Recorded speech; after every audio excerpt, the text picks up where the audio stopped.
നിന്റെയൊക്കെ ഒരു ഭാഗ്യം ലച്ചു. ഇത്ര നല്ലൊരു അമ്മായിയമ്മ കിട്ടിയില്ലേ. ഇതിനെയാണ് പറയണം ഉജ്ജന്മ സുഹൃതം. എന്റെയൊക്കെ ഒരു വിധിയേ.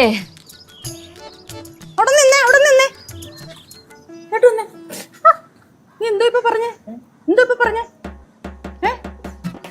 മുജ്ജന്മ സുഹൃതം വേണമെന്നോ? അതിനൊക്കെ ഒരു ഭാഗ്യം വേണമെന്നോ? നിനക്ക് എന്തോ ഇവിടെ ഭാഗ്യത്തിന് കുഴപ്പം? അപ്പൊ നീ പറഞ്ഞതിന്റെയൊക്കെ അർത്ഥം ഞാനൊരു പ്രശ്നക്കാരിയാണെന്നില്ലയോ? എന്തെങ്കിലും പറയാനുണ്ടെങ്കിൽ അതങ്ങ് പറഞ്ഞങ്ങ് തീർക്കും. എന്താ ചിരിക്കുന്നേ? അമ്മൂമ്മ, ഞാൻ ഒരു കാര്യം പറയാം. ഈ ജന്മം എന്തായാലും അമ്മൂമ്മ നല്ലൊരു അമ്മായിയമ്മയായി. നമുക്ക് സാരില്ല, നമുക്ക് അടുത്ത ജന്മത്തിൽ പിടിക്കാം. ലച്ചു, നീ എന്റെ കയ്യിൽ നിന്ന് മേടിക്കുവേ. ചോനർത്തര ഭവാനി, കുഴപ്പമില്ല, നമ്മളില്ലേ. ആ വേണ്ട, ഞങ്ങൾ സ്നേഹിക്കുന്നു. ചുമ്മാ പറഞ്ഞല്ലേ അമ്മ. വേണ്ട. എന്തോ അമ്മ ചുമ്മാ പറഞ്ഞല്ലേ? ചുമ്മാ പറഞ്ഞല്ലേ? ഞാൻ ചുമ്മാ ഒന്നും പറഞ്ഞല്ല, കാര്യമായിട്ട് പറഞ്ഞ. എന്താ നോക്കണേ? ഞാൻ ചുമ്മാ പറഞ്ഞൊന്നുമില്ല, ഞാൻ കാര്യമായിട്ട് പറഞ്ഞതാ. നീ കാര്യമായിട്ടേ പറയത്തുള്ളൂ എനിക്കറിയാം. ഞാൻ ചുമ്മാ പറഞ്ഞ അമ്മ. പിണങ്ങല്ലേ? லட்சு நம்ம கேசு எப்ப வருவான் படவளத்துல இருந்து? അവിടെ അവനെന്തോ ഒപ്പിക്കുന്നുണ്ട്, അല്ലെങ്കിൽ നേരത്തെ എത്തേണ്ട സമയമായി. വരട്ടെ. ഓ, മരുമക്ക് മാത്രം ഉണ്ടാവുള്ളൂ. ഒന്നും ആയില്ല. ഓക്കെ,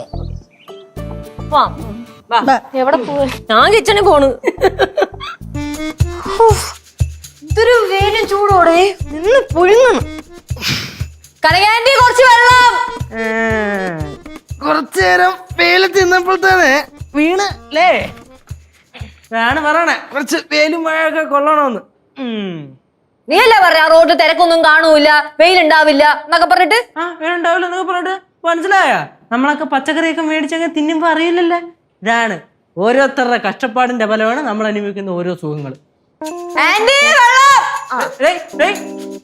പറഞ്ഞു നേരത്തെ? പറഞ്ഞു ഞങ്ങോട്ട് കേട്ടില്ല. എന്ത് പറഞ്ഞു? എന്ത്? റോട്ടില് ആള് കാണുമെന്ന് പറഞ്ഞിട്ടുന്നാ? ഇത്രയും തീർന്നോ? ഇത്രയും പച്ചക്കറി തീർന്നോ? ആരുടെ മിടുക്കുണ്ട്? എന്റെ മിടുക്കുണ്ട് ഇത്രയും പച്ചക്കറി തീർന്നത്. ഈ നാക്കിന്റെ ബലത്തിലാണ് അത് പകുതിയും വിറ്റ് പോയത്. സമ്മതിച്ച്. ഇനിയിപ്പൊ ക്രെഡിറ്റ് മൊത്തം നിനക്ക് തരണായിരിക്കും. കഴിവൊന്നും വേണ്ട, ഞാൻ എടുത്തോളാം. എന്തോന്ന് പറഞ്ഞ? ഈ നാക്കിന്റെ ബലത്തിലാണ് അത് മൊത്തം വിറ്റ് പോയത്. എടാ, നല്ല പച്ചക്കറി കണ്ട ആരായാലും വന്ന് വാങ്ങും. പിന്നെ ഈ പച്ചക്കറി വിൽക്കാൻ നിന്നത് രണ്ട് സുന്ദരിയായ പിള്ളേരല്ലേ. അപ്പൊ ആരായാലും വണ്ടി നിർത്തി വാങ്ങിച്ചു പോവില്ലേ? ഇല്ലടി? പിന്നല്ലേ. എന്താടാ അതിന്റെ ഇടയ്ക്ക് ഒരു ചെറുക്കൻ വന്ന് എന്റെ അടുത്ത് ചോദിച്ചില്ലേ, കുട്ടിയുടെ കല്യാണം കഴിഞ്ഞാണോ? அப்படி கேட்டாங்களா? കേട്ടാങ്ക കല്യാണം കഴിഞ്ഞെന്ന് പറഞ്ഞപ്പോ പുള്ളിക്കാരൻ ആ സങ്കടത്തിൽ 2 കിലോ പയർ മേടിച്ചോണ്ട് പോയി. സുന്ദരികൾ എന്നെ കൊണ്ടൊന്നും പണയിപ്പിക്കില്ലേ? ഓ, അവന് മെർലിനും അലീനൊക്കെ ആയിരിക്കും സുന്ദരികൾ. ஹரிதாவும் ரொம்ப அழகுதான், வில்லேஜ் கேர்ள் மாதிரி தெரிவா. കനകാന്റിയെ, ഈ അഴകിലൊന്നും വലിയ കാര്യമൊന്നുമില്ല. അല്ല തന്നെ പറ, സൗന്ദര്യം കൊണ്ട് എന്തിനാണ് ഉപയോഗം? ബുദ്ധിയിലും ഹാർഡ് വർക്കിലുമാണ് കാര്യം. പറ, കമൺ ഗേൾസ്, കമൺ പറയൂ, എന്താണ് സൗന്ദര്യം കൊണ്ട് ഉപയോഗം? എന്താണ്? കച്ചവടമൊക്കെ കഴിഞ്ഞിട്ട് വന്നിട്ട് ഗംഭീര ചർച്ചയിലാണല്ലോ. മോനെ, കച്ചവടമൊക്കെ എങ്ങനെ ഉണ്ടായിരുന്നു? കച്ചവടമൊക്കെ പൊടി പൊടിച്ചില്ല അമ്മൂമ്മ. മാറി ഇവിടെ മാറ് മാറ് മാറ്. കനകാന്റി ഒന്ന് മുമ്പോയി. ഞാൻ കച്ചവടം ചെയ്ത് ഉണ്ടാക്കിയ കാശ്. ഞാനാ? ഞങ്ങൾ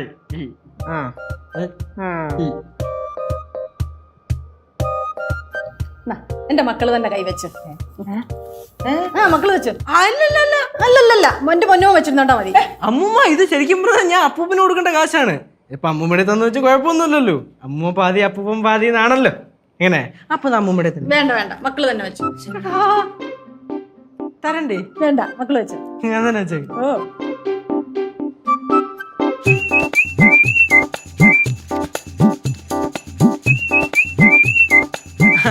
അമ്മൂമ്മ, ഇനി എല്ലാ മാസവും ഞാൻ നേരെ പടവലത്തോട്ട് പോയി അവിടുത്തെ ചക്കയും മാങ്ങയും തേങ്ങ എല്ലാം കൂടി വണ്ടി വിളിച്ച് അതിനകത്ത് കയറ്റി ഇവിടെ കൊണ്ടുവന്നിട്ട് ഞാൻ വിൽക്കും. എന്നിട്ട് ആ കാശ് കൊണ്ട് അപ്പൂപ്പനെ കൊടുക്കും. കണ്ടോ ലച്ചു, ആദ്യമായിട്ട് കച്ചവടം ചെയ്ത് കിട്ടിയ കാശാ. അത് അമ്മൂമ്മടെ കൊണ്ട് തന്നില്ലയോ? എന്റെ കുട്ടിയെ എല്ലാരും മാതൃകയാക്കണം, മാതൃക. ഓ, സമ്മതിച്ച്. ഇവൻ തന്നെ വലിയവൻ. ഇനിയിപ്പോ ഇവൻ നിലത്തൊന്നും നിക്കൂല, മേളായിരിക്കും അങ്ങോട്ട്. கேசு வந்து ரொம்ப ஸ்மார்ட் தான், യങ്സ്റ്റേഴ്സ് എല്ലാം അവനെ பார்த்து കത്തുക്കണം. അങ്ങനെ പറഞ്ഞോട് കനകാന്റി. ഇതാ ഇതിനൊക്കെ നമ്മളെ പുച്ചോണ മരത്തലോട്ട് കേറട്ടതൊക്കെ. கேசு, ഇന്നത്തെ കച്ചവടം മുടിഞ്ഞതാ? കഴിഞ്ഞില്ല. ഓ, അതുണ്ടോ? അരച്ചാക്ക് ഉണ്ട്, ഇനി ബാക്കിയുണ്ട്. ഇത് കൊണ്ടേ വിൽക്കണം. ഉച്ചയ്ക്ക് ശേഷം പോണം. ഫ്ലവേഴ്സ് സ്മാർട്ട് ഷോ ശനി ഞായർ ദിവസങ്ങളിൽ രാത്രി 9:30 ഫ്ലവേഴ്സിൽ.